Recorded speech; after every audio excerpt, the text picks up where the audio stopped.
When we arrive on scene, in those moments when lives are in the balance, it is the most rewarding and the toughest job on the planet.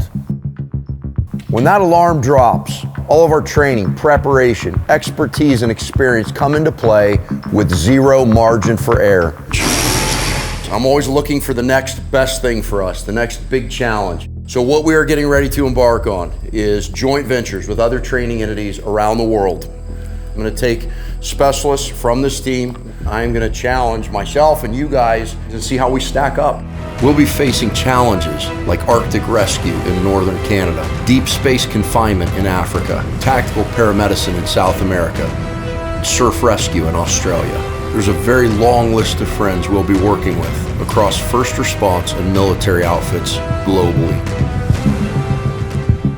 I love these guys. These guys are phenomenal. Bar none, some of the smartest, most talented. Kind of rescue nerds, I guess you could call it. Dalan is by far one of the 2 or 3 smartest men I've ever met. He's the poster child of rescue methods. First time I worked out, he was like, get out of my gym with that sleeveless shirt if you can't bench 500.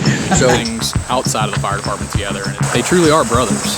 Dad always told me just swag it, man. It'll be all right. Anybody know what swag is? Scientific wild-ass guess. I don't know what my password is. Try idiot. Out of our core group of individuals, I would take any one of them. There's a lot of people out there that need help. I have the training to help them, so I am absolutely going to do that every chance I get. every day around the world, first responders answer the call to enter lethal situations where lives are at stake. They have to know how to attack the problems and execute a rescue plan no matter what they face.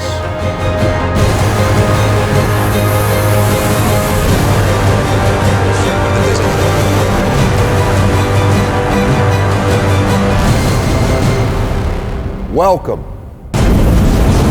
to the A side.